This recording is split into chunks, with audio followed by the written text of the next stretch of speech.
we've done it. Like there is a way where technological advancement and working with the rights holders and protecting them can coexist together.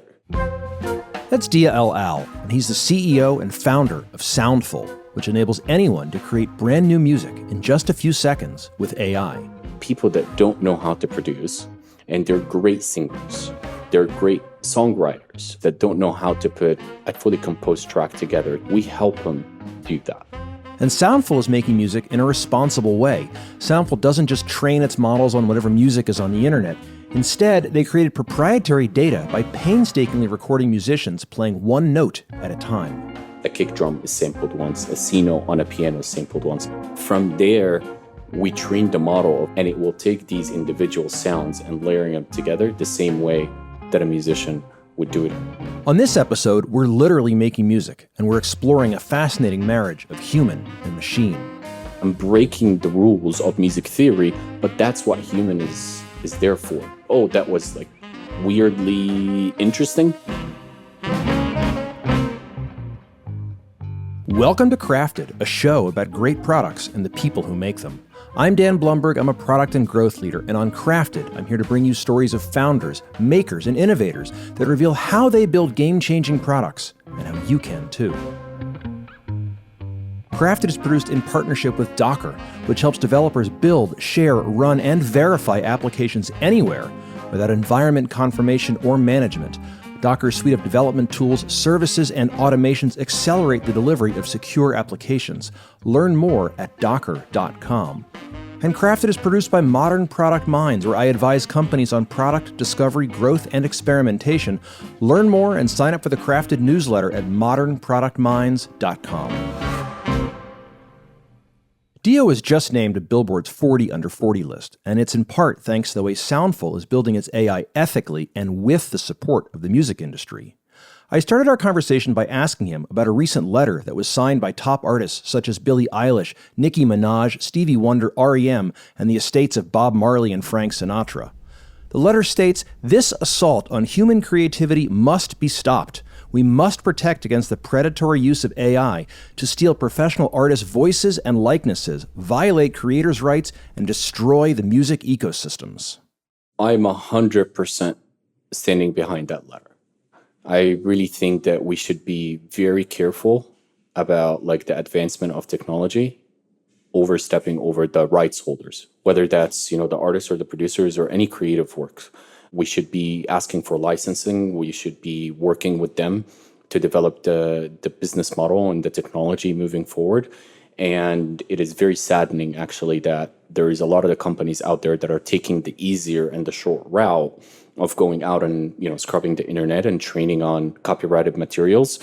And they are in the thought of like, don't ask for permission, ask for forgiveness later. That's really wrong. And it's setting the precedent for, the next generations to just be continuing and following in these footsteps. I really believe like now more than ever that the labels and the artists and the creative community are willing to work together with AI companies to actually develop likeness models, etc. But it has to be done with them, not just taking the easier route and later on we'll figure it out. I really truly believe it's kind of like the Napster moment and Spotify. Napster just gave everything out there and Spotify tried to figure out a business model. But actually it is worse than the whole Napster part. Why? Because it's creating derivative of creative work that I have put a lot of work into it. And it's just creating thousands or hundreds of thousands or millions of different permutations of it using my sounds, using everything that I've done. So it is an inflection point in the industry right now that it's the tech world and the music worlds are going against each other. Yeah. And I'm sure you've seen like the TikTok, like one of the biggest argument about TikTok, it's not just like licensing. It's about using the catalogs that TikTok has and training their own AI models without the permission. And I truly, truly believe we've done it. Like there is a way where, technological advancement and working with the rights holders and protecting them can coexist together. And, we've done the deals with these labels and the artists that proves that they're actually open for that. Diaa has been a musician since his parents got him a piano at the age of 3. He went from Cairo to the Royal Academy of London to study classical piano, then moved to the US to make a career out of music.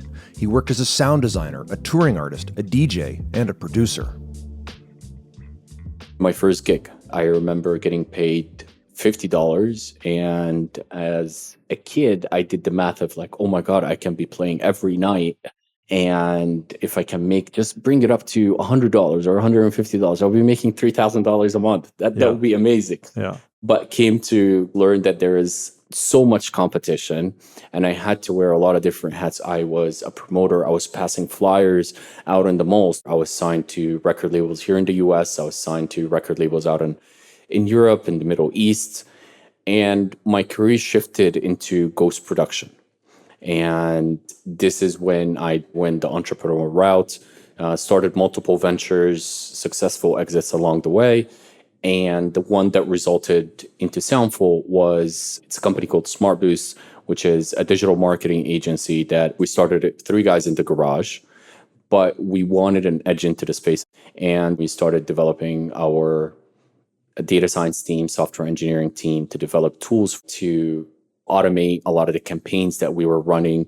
And that gave us the edge into the space to work with some of the biggest brands in the world, from GoPro to Ferrari to multi-billion-dollar SaaS B2B companies. And that was really being exposed to what the power of the machine is. Mm-hmm. This is when the idea of Soundful started. I love that. And that makes a ton of sense that's where you saw the power of AI, because that's really where good old-fashioned AI had a huge mark, right? Was in marketing automation. And so how did you then get from that good old-fashioned AI and marketing work to, oh wait, we can make music with this? One of my co-founders, Josh, had a website that you can go on and you can hire ghost producers and they can create tracks for you. But he had major scale and he was wanting to build different tools that automate the way of a producer actually creating loops or creating sections of tracks. So developed an algorithm that can create loops or just sections of tracks. And given my background, he knew me, know what my involvement is into that side of the space. And he brought it over to me. And I saw a little bit something different, that not just like a tool for musicians or, producers. This is a tool that can be leveraged by content creators, by brands, for TV and film space. But the way that we would be able to achieve that is to maintain the highest quality possible, and that we can create an output that can trick the human ear to believe it was done by a human rather than by a machine. And this is when the idea of Soundful was born. Cool. Well, I'd love to see it. I'd love to play with it. Do you want to call it up? Absolutely. So when we were developing Soundful, we were after democratizing music creation. So when we were taking consideration building the UX and the UI, we wanted to simplify it so anybody can go onto the platform and with a few clicks, they're able to create studio quality output. So on the left-hand side with Soundful, we have the navigation bar, genres, collections, creating loops, and we also have a global tracks library that is auto-generated by our platform. On the homepage, there's 3 actions. You sample what's behind it, you favor it, or there's this red button. Anywhere you see the red button on the platform, it means creation. So if I want to create something from scratch, click create a track. You're selecting the overarching genre, let's say EDM, and then you'll be driven to different styles of that genre.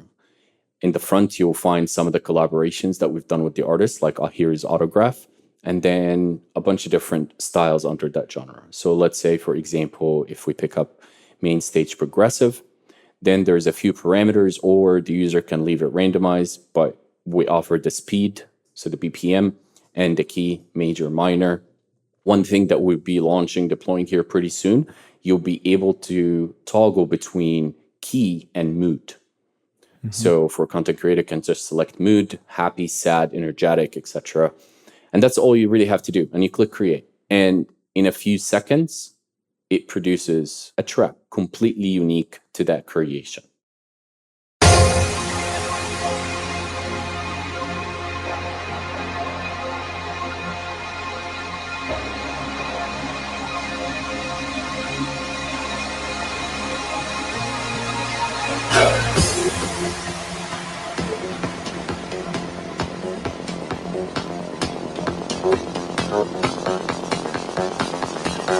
I love it.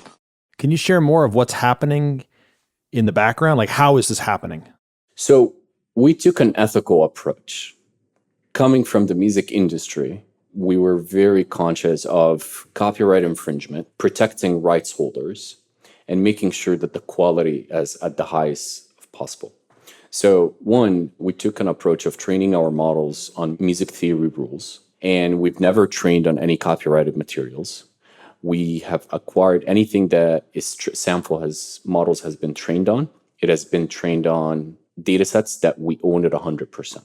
Unless it's a collaboration with the artist, that's a completely different way. So the way that Soundful produces today, it produces based on music theory rules, along with the infrastructure of a specific style of a genre, along with different models and algorithms for mixing, mastering, arrangements, side effects. It goes on.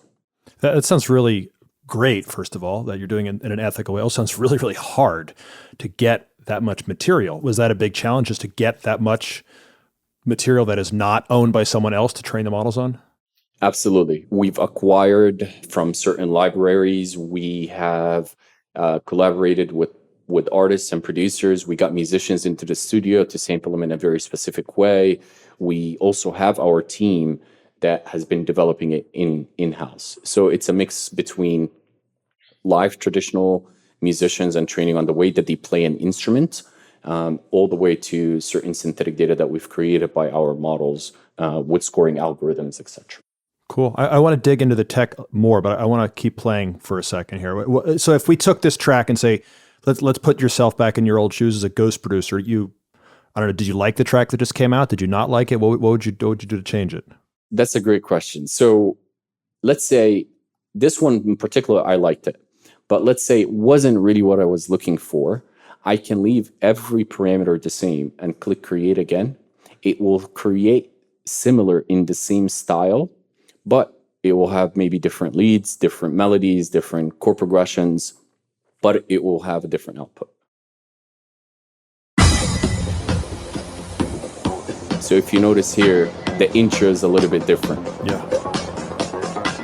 And just like using DALL-E to create images, you just clicked a button and said, try again, right? And this is one of the like magical, but also kind of infuriating aspects of AI, right? Is like, it's non-deterministic, right? You get something new each time, whether you wanted something new or not. Can you share more of how you work with that unpredictability and how it's, I presume a feature, not a bug here? Yeah, absolutely. So if a user saves a track, first and foremost, it actually locks in the metadata on the background.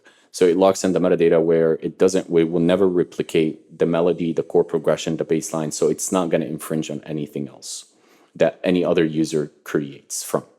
Now, also, if a user is creating a track, like what we've done in the first one, and skipped it and just click create again, well, we take that as data signals to inform our models that this track wasn't selected. And when was it actually click create again? So which part did the user stop in the track? What were the sounds that were playing into this arrangement? What was the arrangement? And then from there, we try to change it again slightly for the user. Got it. And also the most important piece is that every click and every generation here, it is exclusive and unique to you. So not two users will get the same exact track. Second, you're making sure that it's also not infringing on any copyrighted materials out there because we haven't trained on any copyrighted materials. And third, the licensing structure is that it's yours. You can monetize on it. You can keep it. You can use it. And nobody else will be having the same record. Yeah. Talk to me about the value of the human behind the scenes here. One of the interesting things with AI is it levels up amateurs to, let's say semi-pro ability, right?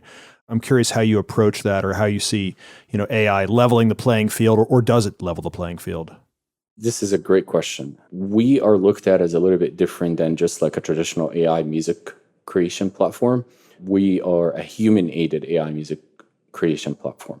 What that means is that we leverage the human in the beginning and in the creation and in the developing these different styles and models to mimic the human way of playing an instrument. And also we craft sounds, like real authentic sounds that we're not synthesizing sounds. So for example, the guitar sound that you just heard, that's actually a musician in the studio playing the guitar. And we took those and sample them in a very specific way to keep the quality high enough as an output for the end user. And from there, we're backed by the industry. Our first rounds came from some of the biggest artists and producers to managers to executives in the music industry and in the tech world. And when we were developing the platform, we partnered up with these major artists and producers to develop and help us shape those different styles of what is the trend look like, what are the right sounds. And by having that industry insight, we're always staying ahead of the curve and creating the styles for our users to make sure that they're keeping up with the trends. Now, your question about really making producers, whether it's we are making producers super producers, or we're really after the market that gets me the most excited is that the people that don't know how to produce, and they're great singers, they're great songwriters, or they're up and coming producers that don't know how to put a fully composed track together to get to an outcome, we help them do that. And we make sure that also when we're helping doing that, we're giving them a simplified license to just be creative, and we're opening up the doors for them to be discovered. And that's what's most exciting personally for me. That's awesome. What's been the hardest challenge in building Soundful so far? That's a good question. I mean, it's the blood and sweat and tears of every startup, right? Like in the beginning, the biggest challenge was when we started developing Soundful and I started going out with it end of 2020, a lot of the industry was pushing against AI. Now, ChatGPT and Midjourney and Dolly has changed that drastically for us last year, and we've seen that rise in the wave.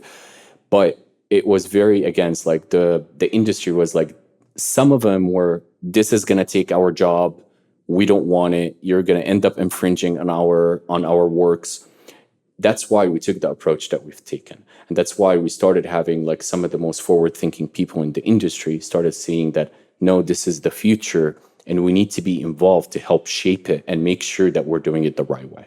And that was really the biggest, challenge for us to get the acceptance and the validation from the industry. Yeah. And I think that's an important point that you were working on this before everyone had the aha moment when ChatGPT 3.5 came out, and it was like, oh, wow. But you were working on this well in advance of that, this generative AI. What about on the technical side? What's been one of the hardest things as you've just tried to get the output to match what you're trying to, generate? I think that the biggest challenge was for us is scaling up our sound libraries as we use the real sounds rather than just synthetic sounds, because you can always hear if it was created by a machine, you can always tell like this guitar sounds like a little bit synthetic. And we were always like after the best output of quality that can trick the human ear to believe it was done by human rather than done by a machine. And the biggest challenge was really building and acquiring these sound libraries. Arguably today, we own the largest one-shot samples library in the world that is proprietary to us. We've built it, we've acquired, we got the musician to be sampling every note, whether it's, an open pluck, a closed pluck, chords together. And it's always been also, we're only using what is called the one-shot samples. So like a kick drum is sampled once, a C note on a piano is sampled once, a chord strum on the guitar. From there, we trained the model of how it was actually sampled and the way that they will strum the guitar.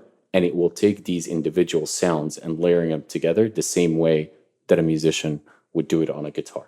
And that's the biggest really advantage for Soundful, rather than just doing, training on a full track output and trying to synthesize and create derivative work off of it. We're a little bit different. We're an additive rather than creating derivative. That sounds like a very patient guitar player to do all that. Months. I was going to ask, you're already sort of answering it. How do you differentiate from the many, many other tools that I'm sure are popping up that help you create music using AI? There's two sides of the industry. There is, we sit at a very unique place in the middle, actually. There are certain AI tools out there that are using loops, and they're just taking some loops and layering them together.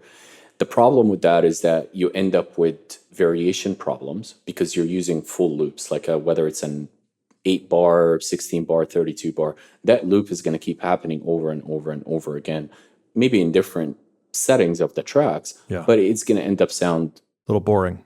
Yeah, and repetitive. And also you can't really, from a licensing standpoint, you can't really give the copyrights to that person because that loop can be a melody loop and it can be used in a different user's creation. So that's where it gets a little bit problematic. The other side is the large language models, where you just, right now, they're just using YouTube and Spotify to just go and scrub the internet and train on copyrighted works. And by doing that, the machine is not understanding actually the granular inputs, and it's just creating derivative work of that. So it's not understanding what the music theory behind this. Why was the chord progression played that way with the melody, with the bass line, and the sounds that were selected. So, legal battle aside, because that's a whole different conversation. Yeah. But for us, that's why we're, sit in a space where we're using those one-shot samples. We're building these models to mimic the human way of playing a specific instrument. So we're creating new works and being additive. We're doing a composition of like the chords and the melody from the ground up using the music theory rules rather than just understanding that hit track and just creating something similar. That's very cool. Let's fast forward to the future a little bit. What is something in this realm that sounds very much like science fiction today, but that you think is going to be totally commonplace in a couple of years? A lot of the voice cloning models, they're starting to get better and better and better. And it's less like, I've heard a demo from a company a few weeks ago that they don't have a deal yet with the labels. And that's where the big problem is, like the labels and the publishers and everybody's kind of like gunning for the tech world. And that's why we sit in the middle. Like we are, we looked at as the good guys, and we have partnerships with 2 of the 3 majors today. But with the voice cloning, that's something that I really feel that it's going to be a big revolution moving forward, because don't just think about layering the vocals on the music, but also, for example, for radio, like, ad-libs or any of that stuff, you can just go, rather than wanting like a Nicki Minaj tell you, hey, you're listening to Kiss FM, for example, and it's very hard to get an artist to do that. That will be democratized, and that will be easy enough to do, which will create a lot of more creative work and derivative work from it, which is very similar to what we've done with the artist collabs, that, if you want to go and have Cascade, use a Cascade song on your podcast or your vlog or for your commercial, you're going to pay a lot of money for it. And most likely you're not going to get the clearance unless you're somebody very big, right? But we are shaping that in a way of like, no, you're leaving a lot of money on the table. We can create and help you scale yourself to really go into this part of the industry that you haven't been tackling before, because just from a bandwidth standpoint, or from just like, it's not, $100, $1,000 is not just exciting for them. One of the panelists that you were with at South by Southwest, where I met you, said that he had heard a version of, air quotes, Adele singing Purple Rain, and that it would be a hit immediately. It was not actually Adele, and she didn't actually. But I'd love to hear it, but it opens up all sorts of. You've heard it, so yeah, I got to hear it, and I was like, that does sound like Adele, but it's still a little bit synthetic. It's not there yet. So within, whether that is 6 months or 12 months, I really believe that there's going to be a huge revolution of like the vocal capabilities and what you can do with voice cloning. We're working on a few products and features within Soundful where you're going to be able to upload just an acapella, and you select a style like what we've done here and click create. Soundful deconstructs that acapella, understands the key, the BPM, and also section analysis. So where's the verse, chorus, and it will build music around them. So we can create derivative works for these artists. Let's say, for example, a Post Malone is releasing an album. We can create a lo-fi version, an EDM version, another pop version, not hip-hop version.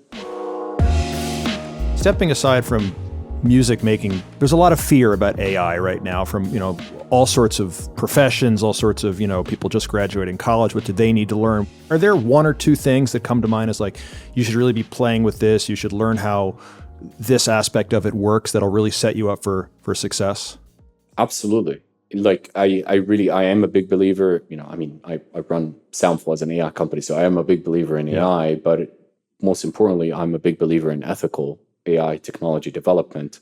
But also in the same way, AI is not the answer for everything.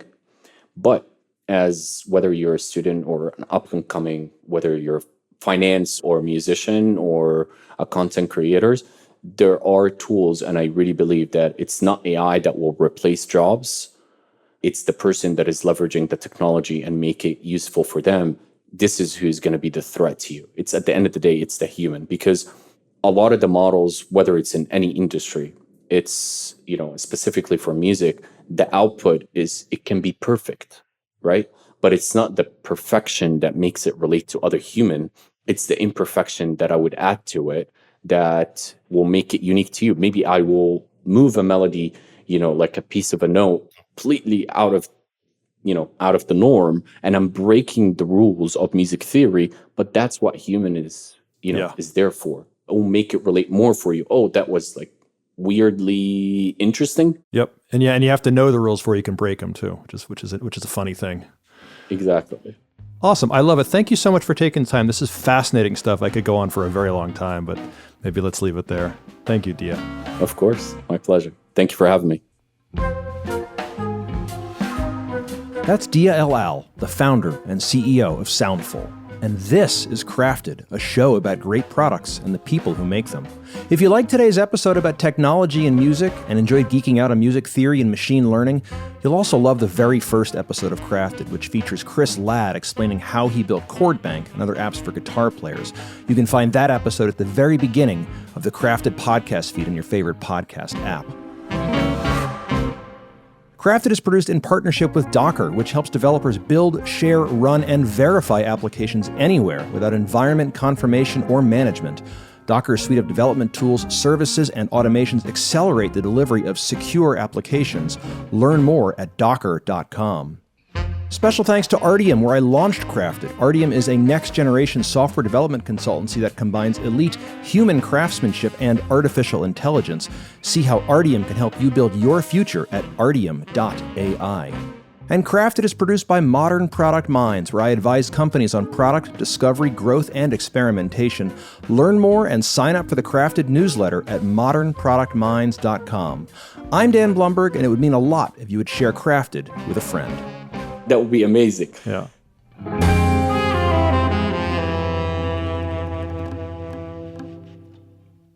Hey everyone, one last thing. We have some incredible episodes, some incredible guests coming up. Subscribe to Crafted, get the Crafted newsletter, go to crafted.fm.